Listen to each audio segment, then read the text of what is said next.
ದಯಾಮಯ ದೇವರೇ, ಈ ದಿನವನ್ನು ಕೊಟ್ಟಿದ್ದಕ್ಕಾಗಿ ನಿಮಗೆ ಸ್ತೋತ್ರ, ವಂದನೆಗಳು, ಆರಾಧನೆ. ಹೌದು ಸ್ವಾಮಿ, ನೀವು ಹೇಳಿದ್ದೀರಿ, ವಿಶೇಷವಾಗಿ ಎಲ್ಲಿ ಇಬ್ಬರು ಮೂವರು ನನ್ನ ನಾಮದಲ್ಲಿ ಸೇರಿರ್ತಾರೆ ಅವರ ಮಧ್ಯೆ ನಾನಿರುತ್ತೇನೆ. ಹೌದು, ಈ ಸುದಿನದಂದು ನಮಗೆ ಈ ದಿನವನ್ನು ಕೊಟ್ಟು ಈ ದಿನಗಳಲ್ಲಿ ಎಲ್ಲ ರೀತಿಯ ಒಳಿತನ್ನು, ಅನುಗ್ರಹ, ಅಭಿಷೇಕ, ಅಭ್ಯಂಜನ ಹಾಗೂ ವರದಾನಗಳನ್ನು ಕೊಟ್ಟಿದ್ದೀರಿ. ಪವಿತ್ರಾತ್ಮರನ್ನು ನಮ್ಮ ಮೇಲೆ ಕಳುಹಿಸಿದ್ದೀರಿ. ಆತ್ಮರ ಅಭಿಷೇಕಕ್ಕೆ ಒಳಗಾಗಿ ಇಂದು ನಾವು ನಿಮ್ಮ ಮುಂದೆ ಮೊಣಕಾಲೂರಿ ನಿಂತಿದ್ದೇವೆ. ನಮ್ಮನ್ನು ಆದರಿಸಿ ವಿಶೇಷವಾಗಿ ಹರಸಿರಿ. Yes, Jesus, we thank you for your loving presence upon us, upon our family, upon each and everyone here. Yes, as you rightly said, wherever two or three are gathered in my name, I am amidst of them. Lord, we feel your presence very much here. ಹೌದು, ಈ ಸಮಯದಲ್ಲಿ ನಿಮ್ಮ ಆ ಪ್ರಸನ್ನತೆಯನ್ನು ನಾವು ಅನುಭವಿಸುತ್ತಿದ್ದೇವೆ. ಆ ಪ್ರಸನ್ನತೆಯನ್ನು ಎಲ್ಲೆಡೆ ಸಾರುತ್ತಿದ್ದೇವೆ. ಹೌದು, ಆ ಪ್ರಸನ್ನತೆಯಿಂದ ಇನ್ನೂ ಹೆಚ್ಚು ಜನರಿಗೆ ಒಳಿತಾಗುವಂತೆ ಪ್ರಾರ್ಥಿಸುತ್ತೇವೆ. ಇಂದು ಯಾರ್ಯಾರು ಅನಾರೋಗ್ಯಕ್ಕೆ ತುತ್ತಾಗಿದ್ದಾರೋ, ಅಥವಾ ಯಾರ್ಯಾರು ಆಸ್ಪತ್ರೆಯಲ್ಲಿ ದಾಖಲಾಗಿದ್ದಾರೋ, ಅಥವಾ ಯಾರ್ಯಾರಿಗೆ ವಿಷಮ, ಶೀತ, ಜ್ವರ, ಮಂಡಿ ನೋವು, ತಲೆನೋವು, ಬೆನ್ನು ನೋವು, ಇನ್ನಿತರ ಶಾರೀರಿಕ ಬೇನೆಗಳು ಅಥವಾ ಬಾಧೆಗಳು ಬಾಧಿಸಲ್ಪಡುತ್ತಿವೆ, ಇಂದು ಅವರನ್ನು ಆಶೀರ್ವದಿಸಿರಿ. ಅವರಿಗೆ ಬೇಕಾದ ಆರೋಗ್ಯವನ್ನು ದಯಪಾಲಿಸಿರಿ.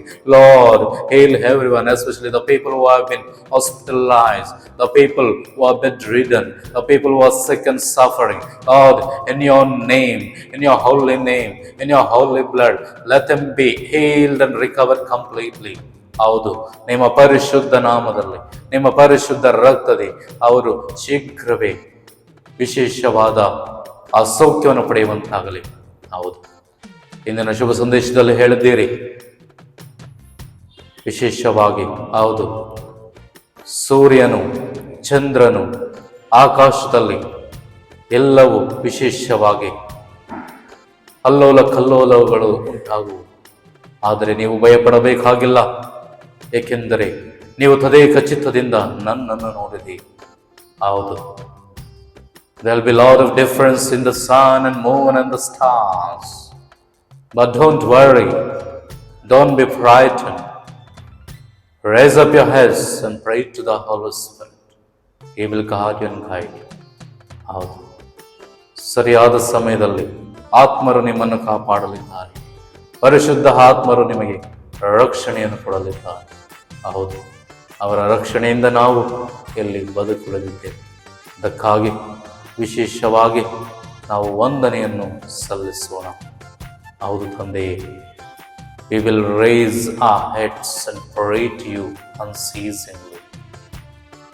ಹೌದು, ನಿರಂತರವಾಗಿ ನಮ್ಮ ತಲೆ ಎತ್ತಿ ನಿಮಗೋಸ್ಕರ ಪ್ರಾರ್ಥಿಸುತ್ತಾ ಎಲ್ಲರಿಗಾಗಿ, ಎಲ್ಲ ರೋಗ ರುಜಿನಗಳಿಗಾಗಿ, ಎಲ್ಲ ತೊಂದರೆಗಳಿಗಾಗಿ ಪ್ರಾರ್ಥಿಸುತ್ತೇವೆ.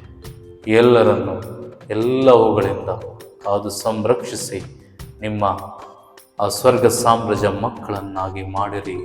ಆಮೆನ್. ಪ್ರಾರ್ಥಿಸೋಣ.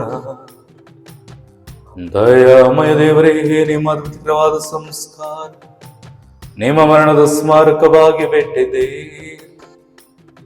ನಿಮ್ಮ ಪರಿಶುದ್ಧ ಪರಮ ರಹಸ್ಯವನ್ನು ಆರಾಧಿಸು ಎಲ್ಲ ಕೋರಿಕೆಗಳನ್ನು ಅರ್ಪಿಸುತ್ತೇವೆ. ನಿಮ್ಮ ಪರಿಶುದ್ಧ ನಾಮದಲ್ಲಿ ಪ್ರಾರ್ಥಿಸುತ್ತೇವೆ.